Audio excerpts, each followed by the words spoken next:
Mari kita bersatu dalam doa. Benar ya Tuhan, tidak ada satupun yang dapat memisahkan kami sekalipun kami di tengah-tengah dunia yang penuh dosa ini, penuh penderitaan yang kami alami, penuh kelaparan yang mungkin kami juga rasakan, tetapi kasih Tuhan tidak pernah berubah dan tidak pernah meninggalkan kami. Tuhan, pada malam hari ini juga kami bersyukur kepadamu ya Tuhan.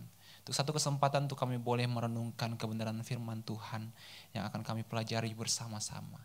Kiranya Roh Kudus Tuhan mengurapi setiap kami, agar kami boleh mengerti, memahami apa yang Engkau ingin sampaikan melalui firman-Mu pada malam hari ini. Dalam tangan Tuhan kami menyerahkan waktu ini, kami siap mendengarkan firman Tuhan. Di dalam nama Tuhan Yesus kami berdoa. Amin. Selamat malam Bapak Ibu yang terkasih dalam Tuhan. Kita bersyukur pada malam hari ini diberi kesempatan untuk dapat merenungkan kebenaran firman Tuhan dengan tema yaitu kepada siapa aku harus tunduk. Kalau berbicara tentang ketundukan, tentu tidak terpisah dari yang namanya kekuasaan atau pemerintahan atau pemerintah seperti itu. Entahkah itu pemerintah yang dalam konteks dunia ini maupun pemerintah lokal ataupun bangsa seperti itu. Kalau kita tidak terasa kita memasuki bulan Agustus ya, ini sangat terkait erat dengan hari kemerdekaan, berbicara tentang bagaimana bangsa kita berjuang, bagaimana kesatuan Indonesia dan lain sebagainya. Ini sangat terkait erat sekali dengan hal itu juga. Dan kalau kita melihat konteks pemerintahan bangsa Indonesia itu selalu ada dua sisi yang kita dapat lihat. Yaitu tentang bagaimana selalu ada tarik-menarik dari sisi pemerintahan yang baik dengan pemerintahan yang kita bisa katakan bobrok atau buruk. Kedua sisi ini adalah satu kesatuan yang seringkali mewarnai dari perjalanan bangsa kita. Dan ini tidak bisa dipungkiri. Sangat jelas ada satu sisi pemerintahan yang baik di mana pemerintah dapat melakukan tanggung jawab mereka dengan baik. Ada banyak pembangunan yang terjadi dan lain sebagainya. Pemerintah yang pro kepada masyarakat, memperhatikan kehidupan masyarakat dan menjunjung tinggi keadilan. Dan ketika para pemimpin ingin maju untuk memerintah, pasti yang selalu didengungkan adalah hal-hal yang ini, sehingga mereka menjadi layak untuk dipilih untuk dapat menduduki dan dapat memimpin bangsa ini. Tetapi dari sisi yang lain bahwa tidak dapat dipungkiri juga sistem yang kadang menjadi bobrok juga. Ada banyak pemerintah atau pejabat yang korup, mementingkan diri sendiri, bahkan mementingkan sebagian kelompok. Terus bahkan tidak sedikit juga yang menjadi pelaku kejahatan dan kesenjangan sosial dan eksploitasi dan sebagainya. Karena kalau kita melihat sistem pemerintahan bangsa kita tidak hanya dipimpin oleh kepemimpinan tunggal yang hanya dipimpin oleh presiden, tetapi di daerah juga ada pemimpin-pemimpin, ada gubernur dan lain sebagainya. Nah, selalu ada dua sisi ini di dalam sistem pemerintahan kita. Sehingga hal ini yang akhirnya membuat orang yang berada di tengah-tengah kekuasaan mereka menyalahgunakan apa yang menjadi tanggung jawab mereka. Ketika mereka ingin dipilih menjadi seorang pemimpin, mereka melakukan berbagai cara untuk dapat dinilai baik oleh orang lain. Bahkan tidak sedikit juga ada banyak pemimpin atau calon pemimpin yang menjatuhkan orang lain supaya dirinya naik. Dan ada akhirnya pemimpin yang telah naik menjadi dipercayakan untuk memimpin mereka melakukan korupsi dan lain sebagainya. Kondisi ini tidak dapat dipungkiri dari bangsa kita. Dan karena kondisi ini, karena keadaan ini ada banyak orang, bahkan orang Kristen akhirnya pesimis dengan keadaan pemerintah. Tidak hanya pesimis, apatis dengan keadaan pemerintah, tidak peduli. Ngapainlah saya terlibat dengan sistem yang sebobrok ini dan lain sebagainya. Atau mungkin ada orang yang terlibat di dalam sistem kepemerintahan, akhirnya terseret dengan sistem yang buruk. Atau terseret dengan sistem yang jahat, ikut terlibat di dalam korupsi. Dan tidak sedikit juga adalah orang-orang Kristen yang ada di sana. Sehingga orang-orang yang melihat sistem ini yang buruk juga, yang tidak mau terlibat, akhirnya anti juga dengan sistem pemerintahan. benci kepada pemerintah, tidak mau terlibat, bahkan selalu mengkritik apa yang dilakukan oleh pemerintah. Tidak ada satu hal yang baik yang dilihat dari apa yang dikerjakan oleh pemerintah.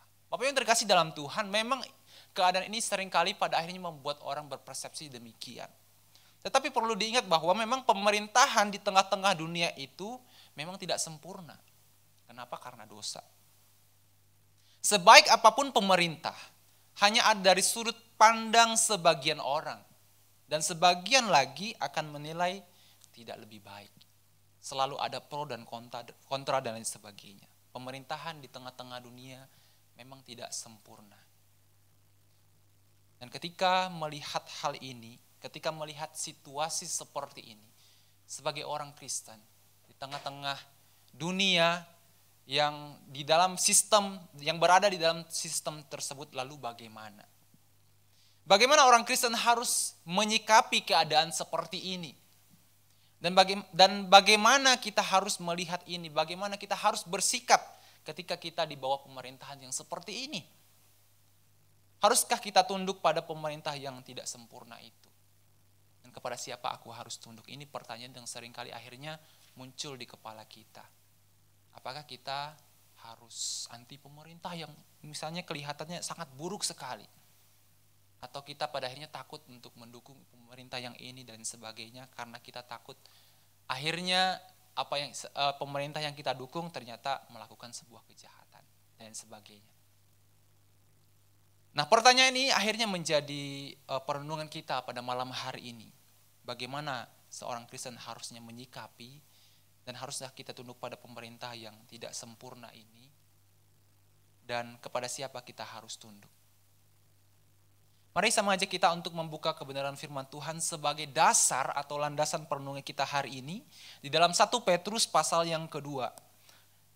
Intip perenungan kita sebenarnya dari ayat 13 sampai ayat yang ke-17, tetapi tidak salahnya saya akan membacakan dari ayat yang ke-11 supaya kita lebih dapat melihat dan memahami konteks dari firman Tuhan yang kita baca hari ini. 1 Petrus pasal yang kedua. Saya akan membacakan ayat yang ke-11 sampai ayat yang ke-17. Di bawah judul atau perikop di atas, peringatan untuk hidup sebagai hamba Allah. Saudara-saudara yang kekasih, aku menasihati kamu supaya sebagai pendatang dari perantau, kamu menjauhkan diri dari keinginan-keinginan daging yang berjuang melawan jiwa. Milikilah cara hidup yang baik di antara bangsa-bangsa yang tidak mengenal Allah. Supaya apabila mereka memfitnah kamu sebagai pelaku kejahatan, mereka dapat melihatnya dari perbuatan-perbuatanmu yang baik dan memuliakan Allah pada hari Ia melawat mereka. Tunduklah karena Tuhan kepada semua lembaga manusia, baik kepada kaisar sebagai pemegang kekuasaan yang tertinggi, maupun kepada gubernur-gubernur yang diutusnya untuk menghukum orang-orang yang berbuat jahat dan memuji orang-orang yang berbuat baik. Sebab inilah kehendak Allah, yaitu supaya dengan berbuat baik kamu membungkam kepicikan orang-orang bodoh. Hiduplah sebagai orang merdeka dan jangan menggunakan kemerdekaan itu untuk menyelubungi kejahatan-kejahatan, melainkan hiduplah sebagai hamba Allah. Hormatilah semua orang, kasihilah saudara-saudaramu, takutlah akan Allah dan hormatilah kaisar. Nah, Bapak Ibu yang terkasih dalam Tuhan, ini adalah surat yang ditulis oleh Petrus kepada jemaat Kristen yang ada di perantauan secara khusus di Asia Kecil pada waktu itu. Memang sebagian besar di sini dikatakan bahwa kemungkinan bahwa jemaat Kristen ini adalah orang-orang Yahudi kebanyakan. Mereka hidup di tengah-tengah perantauan yang pada waktu itu kondisinya sangat plural. Ada banyak orang-orang Yunani, tetapi ada juga orang-orang Yahudi yang belum percaya kepada Tuhan. Jadi sangat pluralis sekali. Dan mereka di sana adalah sebagai orang pendatang, ada yang mereka yang bekerja, status mereka juga sangat berbeda-beda. Ada mereka yang sebagai tuan, tetapi ada juga yang mereka sebagai budak. Jadi kondisi inilah yang membuat Petrus menuliskan surat ini. Dan pada waktu itu di Asia Kecil dipimpin oleh Romawi sebagai pemerintah yang menguasai daerah tersebut. Pada waktu itu Romawi sangat melihat sebagai orang Kristen ini tidak hanya sebagai sebuah agama juga, tetapi menjadi satu ancaman juga sebenarnya agar bahwa ketakutan mereka bahwa orang Kristen ini dapat mengacaukan sistem pemerintahan dari Romawi. Sehingga tidak jarang terjadi penganiayaan kepada orang-orang Kristen oleh pemerintahan Romawi. Nah, pada waktu itu orang-orang Kristen di tengah-tengah perantauan itu ada juga mereka yang melawan sistem pemerintahan yang berlaku di sana. Karena apa yang mereka alami mereka merasa tidak relevan. Apalagi mereka sebagai orang Kristen tidak lagi merasa terikat dengan hukum apapun. Mereka merasa bahwa mereka sudah dimerdekakan, bahkan dari hukum Taurat mereka sudah dimerdekakan.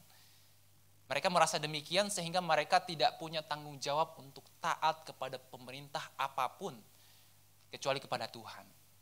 Nah, akhirnya Petrus memberikan pesan ini dan peringatan kepada orang-orang Kristen di perantauan ini. Yang pertama, Petrus mengatakan, tunduklah karena Tuhan kepada semua lembaga manusia, baik kepada kaisar sebagai pemegang kekuasaan yang tertinggi maupun kepada gubernur-gubernur yang diutusnya untuk menghukum orang-orang yang berbuat jahat dan memuji orang-orang yang berbuat baik. Nah, ketundukan kepada pemerintah ini ada satu dasar yang diberikan oleh Petrus di sini, yaitu karena Allah. Jadi tidak hanya tunduk karena akhirnya tunduk hanya semata-mata karena tunduk, tetapi bagaimana mereka juga tidak terlibat di dalam sistem yang jahat itu. Tetapi mereka juga harus tunduk karena Allah sebagai dasar ketundukan mereka. Kalau kita melihat juga di dalam di perjanjian lama secara khusus, kalau kita melihat pengangkatan raja-raja itu dilakukan oleh Allah. Jadi sistem pemerintahan di tengah-tengah dunia itu pada waktu di dalam perjanjian lama dimulai oleh Allah dengan memilih raja untuk diurapi. Tetapi sekalipun raja yang diurapi oleh Allah, mereka juga bukan raja yang sempurna. Kalau kita melihat Raja Saul, raja yang diurapi oleh Allah, Raja Daud, raja yang diurapi oleh Allah, kepemerintahan mereka juga tidak sempurna. Tetapi bukan berarti karena ketidaksempurnaan kepemimpinan mereka pada akhirnya membuat umat Tuhan tidak tunduk kepada kepemerintahan raja-raja yang dipilih oleh Tuhan. Pemerintahan hadir di tengah-tengah dunia dibuat oleh Allah agar masyarakat atau sistem masyarakat itu berjalan dengan baik. Tetapi ketika sistem itu berjalan dengan tidak semestinya seperti apa yang diinginkan oleh Tuhan, bukan berarti sistemnya itu yang harus disalahgunakan. Tetapi bagaimana oknum yang melakukan hal ini yang harus bertanggung jawab di hadapan Tuhan. Sistem kekuasaan di tengah dunia awalnya adalah rencana Tuhan untuk kebaikan umat manusia. Pemerintah adalah wakil Allah meskipun orang yang ditetapkan seringkali menyalahgunakan kepercayaan itu. Jadi ketundukan akan pemerintah adalah sebuah kewajiban kita kepada Allah sebenarnya. Sekalipun kedudukan itu sering disalahgunakan. Dan pemerintah ada untuk tujuan kebaikan masyarakat. Ketika pemerintahan yang dipercayakan oleh Tuhan kepada orang-orang yang dipilih oleh Tuhan, dan ketika mereka menyalahgunakan hal itu adalah tanggung jawabnya kepada Tuhan. Dan ketika kita tunduk akan pemerintah bukan karena apa yang dilakukan bobrok atau apa yang dilakukan oleh pemerintah yang menyalahgunakan hal tersebut. Tetapi bagaimana kita harus melihat itu di dalam kacamata bahwa Tuhan yang memimpin kita. Sekalipun mungkin di tengah-tengah pemerintahan yang akhirnya disalahgunakan oleh oknum-oknum yang tidak bertanggung jawab. Jadi kewajiban kita kepada pemerintah bukan dipengaruhi oleh sikap atau oknum yang tidak melakukan tanggung jawabnya dengan baik. Karena hal itu adalah tanggung jawabnya dengan Tuhan. Tetapi sebagai warga negara yang baik, tanggung jawab kita adalah melakukan kewajiban kita karena Tuhan. Dan kita percaya di tengah-tengah budaya yang korup ini pun, Allah juga tetap bekerja di sana. Justru di sanalah kita dipanggil untuk terlibat dan membawa budaya Kristen, panggilan orang Kristen. Kalau kita lihat di ayat yang ke-15 dikatakan di sana, sebab inilah kehendak Allah, yaitu supaya dengan berbuat baik kamu membungkam kepicikan orang yang bodoh. Jadi sistem pemerintahan yang bobrok bukan pada akhirnya mempengaruhi bagaimana kita bersikap. Bagaimana kita akhirnya tidak tunduk kepada apa yang Tuhan tetapkan. Dan pada akhirnya membuat kita tidak melakukan tanggung jawab kita sebagai warga negara. Itu dua hal yang berbeda. Ketika pemerintah ada di tengah-tengah bangsa kita juga, itu pasti memiliki tujuan yang baik. Ada sistem demokrasi dan lain sebagainya. Itu adalah tujuan yang baik. Tetapi seringkali memang disalahgunakan oleh oknum-oknum tertentu. Dan itu memang bukan tanggung jawab kita. Maksudnya bukan tanggung jawab dalam arti itu adalah urusan oknum yang menyalahgunakan itu dengan Tuhan. Tetapi tanggung jawab kita sebagai warga negara adalah melakukan tanggung jawab kita sebagai warga negara yang baik. Bukan karena apa yang dilakukan oleh orang tersebut kepada penyalahgunaan tanggung jawab yang mereka pegang, tetapi bagaimana kita benar-benar tunduk kepada Tuhan sehingga melakukan tanggung jawab di tengah-tengah bangsa itu bukan karena kesalahan orang atau bukan karena benar salahnya orang yang ada di pemerintahan. Kalau kita melihat juga di tengah-tengah gereja, sebenarnya hampir mirip juga. Tidak sedikit juga ada banyak hamba-hamba Tuhan mungkin yang menyalahgunakan panggilan mereka akhirnya untuk kepentingan pribadi. Tetapi bukan hal itu yang menjadi patokan setiap jemaat akhirnya tidak datang kepada Tuhan. Tidak mau menjadi orang Kristen karena kebobrokan yang ada di tengah-tengah gereja mungkin. Sebenarnya hampir mirip dengan antara gereja dengan dunia itu. Dengan pemerintahan, sistem pemerintahan. Tapi bukan sama, tetapi mungkin sikap kita harusnya itu melihat posisi kita itu di hadapan Tuhan. Bukan karena kebobrokan pemimpin yang membuat kita akhirnya tidak tunduk akan pemerintahan yang Tuhan tetapkan, tetapi bagaimana kita melakukan tanggung jawab kita di tengah-tengah bangsa itu karena Tuhan. Nah, ini adalah pesan yang pertama yang disampaikan oleh Petrus kepada jemaat Tuhan yang ada di perantauan. Dan sebagai jemaat atau sebagai orang Kristen, dikatakan bahwa kita harus terlibat untuk melakukan hal yang baik, sekalipun di tengah-tengah bangsa yang korup. John Piper pernah mengatakan seperti ini, ruang publik adalah ruang yang sakral. Tidak dalam pengertian bahwa ruang publik merupakan ruang yang bebas dari kejahatan atau dosa. Maksudnya ruang sakral itu bukan terbebas dari dosa. Malahan kebalikannya, sakral dalam pengertian bahwa Allah juga memanggil orang percaya untuk menyatakan dirinya di sana dan mengungkapkannya sebagai hal yang kudus. Artinya ketika kita melihat sistem yang korup di tengah-tengah lingkungan kita bukan artinya apatis atau tidak peduli, bahkan tidak terlibat. Maksudnya tidak terlibat artinya tidak berdampak apa-apa di tengah-tengah dunia yang seperti itu. Tetapi bagaimana kita harusnya lebih berdampak dan membuat budaya Kristen yang baru di tengah-tengah bangsa yang korup itu. Seharusnya kita sebagai orang-orang Kristen harusnya mempengaruhi sistem yang korup itu menjadi sistem yang baik, yang sesuai dengan firman Tuhan. Saya teringat dengan satu hamba Tuhan yang sangat dia apatis dan tidak terlalu respect dengan kepemerintahan sehingga membuat dirinya tidak menyetujui anaknya untuk masuk Akpol. Jadi pada waktu itu dia sangat menginginkan anaknya untuk menjadi pendeta seperti dia. Tapi anaknya tidak menginginkan itu dan ia sebenarnya mau menjadi seorang polisi. Tetapi hamba Tuhan ini bersikukuh untuk tetap ingin melihat anaknya sebagai pendeta dan tidak mau anaknya menjadi seorang polisi. Karena ia melihat ada banyak hal yang akhirnya membuat oknum-oknum polisi membuat kejahatan. Ada banyak contoh-contoh yang akhirnya membuat ia tidak tidak respect dengan profesi seorang polisi. Tetapi harusnya justru ketika kita melihat sistem yang seperti itu, bukan kita justru menjauhkan diri, tetapi bagaimana kita sebagai orang Kristen harus terlibat. Bagaimana kita harus membuat sistem yang baik, mempengaruhi bagaimana sistem yang korup itu menjadi sistem yang baik. Seharusnya kita menjadi bangsa, seharusnya kita menjadi jemaat Tuhan yang terlibat di tengah-tengah bangsa yang korup itu.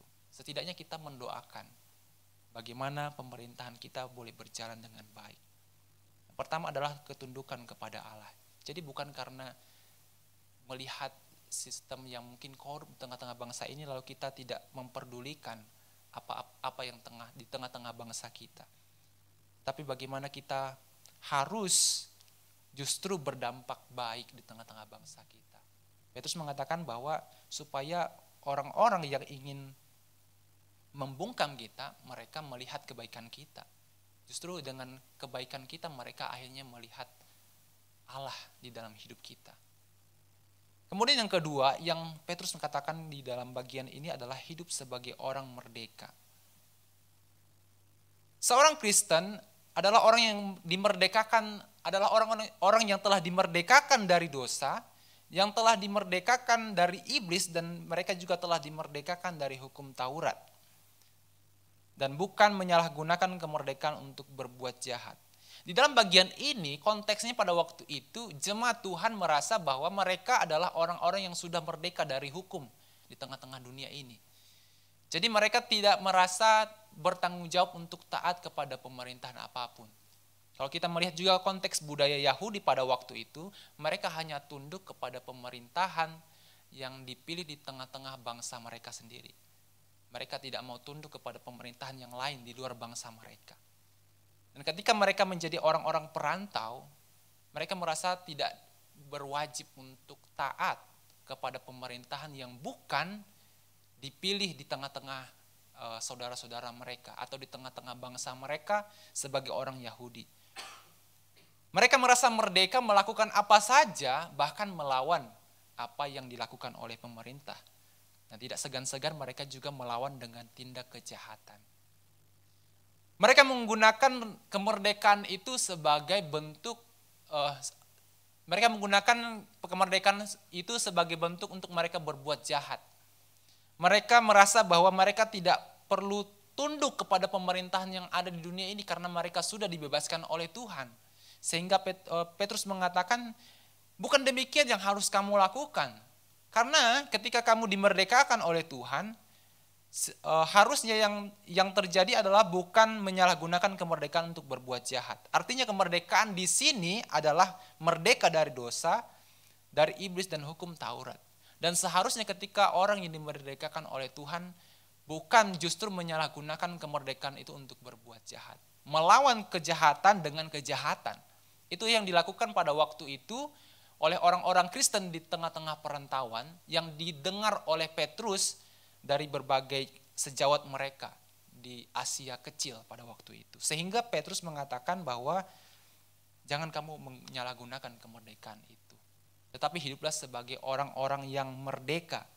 Artinya tidak melawan kejahatan dengan kejahatan, tetapi tetap hidup sesuai dengan identitas kita sebagai seorang Kristen. Di ayat 16 dikatakan di sana, hiduplah sebagai orang merdeka dan janganlah menyalahgunakan kemerdekaan itu untuk menyelubungi kejahatan-kejahatan, melainkan hiduplah sebagai hamba Allah, hormatilah semua orang, kasihilah saudara-saudaramu dan takutlah akan Allah, hormatilah kaisar. Kemerdekaan yang diberikan Tuhan harusnya membuat kita berdampak dan tetap melakukan identitas kita sebagai orang Kristen, yaitu adalah kehidupan yang baik.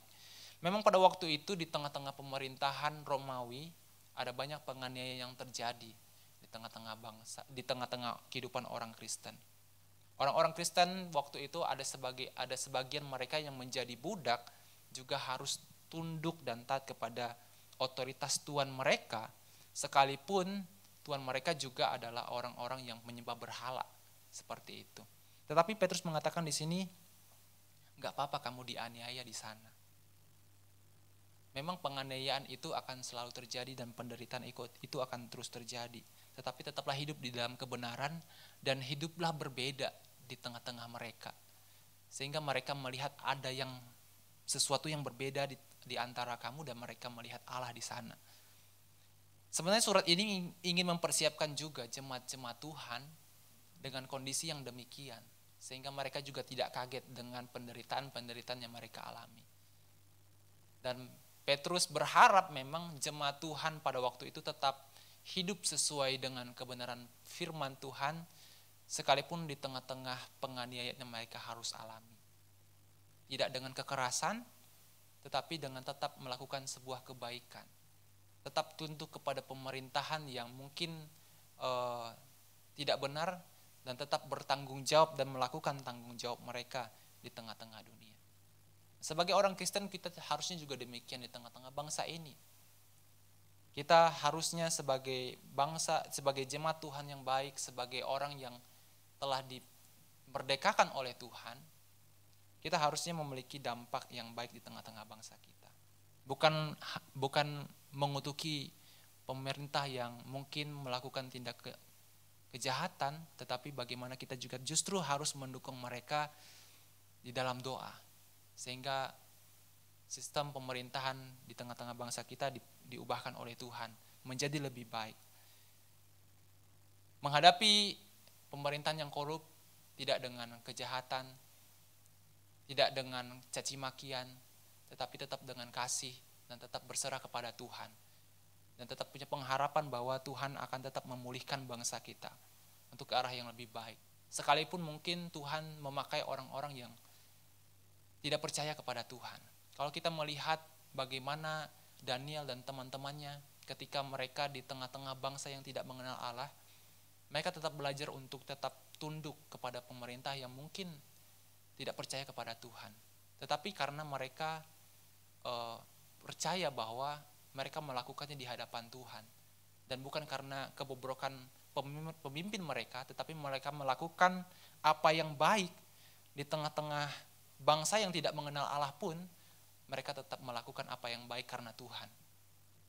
Firman Tuhan pernah mengatakan bahwa usahakanlah kesejahteraan di mana kamu berada, sekalipun mungkin di tengah-tengah situasi yang tidak baik sekalipun. Bagaimana kita tetap harus berdampak di tengah-tengah bangsa yang mungkin tidak baik. Sebagai orang Kristen, biarlah kita juga tetap punya hati yang demikian, karena kita telah diubahkan oleh Tuhan, karena kita telah dimerdekakan oleh Tuhan. Akhirnya saya melihat dan mengutip dari Petrus sendiri tentang bagaimana orang Kristen yang merdeka itu. Dia katakan bahwa hormatilah semua orang di tengah-tengah bangsa ini. Kasihilah saudara-saudaramu, takutlah akan Allah, dan hormatilah pemerintah. Sekalipun di tengah-tengah pemerintah yang tidak baik sekalipun, tetaplah kita melakukan hal yang benar, hal yang baik, yang sesuai dengan firman Tuhan. Terserah orang di luar sana yang mungkin karena terlalu anti dengan pemerintah lalu mencaci maki dan lain sebagainya, terserah. Tetapi kita tetap hidup sesuai dengan kebenaran firman Tuhan. Sekalipun di tengah-tengah, sekalipun hidup kita harus menderita dan lain sebagainya, sekalipun pemerintah kita bobrok dan lain sebagainya, dan harusnya kita tetap mendukung pemerintah kita agar tetap berjalan dengan baik dan lebih baik gitu. Sebagai anak-anak Tuhan, biarlah kita tetap hidup menjadi warga negara yang baik dan tetap menjadi jemaat Tuhan yang tetap cinta kepada Tuhan dan melakukan apa yang benar, sekalipun di tengah-tengah situasi yang buruk ataupun tidak baik. Mari kita bersatu dalam doa. Bapa di dalam surga Tuhan, kami belajar untuk tetap percaya bahwa Tuhan bekerja di tengah-tengah bangsa kami. Sekalipun ada banyak hal-hal yang berjalan tidak sesuai dengan kebenaran, tapi kami percaya bahwa Engkau memanggil kami untuk tetap hidup sesuai kebenaran firman Tuhan. Untuk kami tetap hidup berdampak, memberikan dampak yang baik, menunjukkan sikap yang baik di tengah-tengah bangsa ini. Bagaimana kami tetap menghormati pemerintah yang Tuhan pilih, yang Tuhan telah tetapkan. Sekalipun dalam sistem pemerintahan itu mereka tidak melakukan tanggung jawab mereka dengan baik. Tetapi biarlah Engkau tetap memberikan kami hati untuk terus dapat menghormati apa yang menjadi ketetapan Tuhan. Bagaimana kami juga ikut terlibat untuk mendoakan sistem pemerintahan kami, agar semuanya boleh berjalan dengan baik, agar berjalan ke arah yang lebih baik ya Tuhan. Dan ajarlah kami untuk tetap hidup sesuai dengan kebenaran firman Tuhan, sekalipun di tengah-tengah penderitaan yang kami alami di tengah-tengah bangsa ini ya Tuhan. Kami serahkan seluruh kehidupan kami ke dalam tangan-Mu Bapa. Dalam nama Tuhan Yesus kami berdoa serta mengucap syukur. Amin.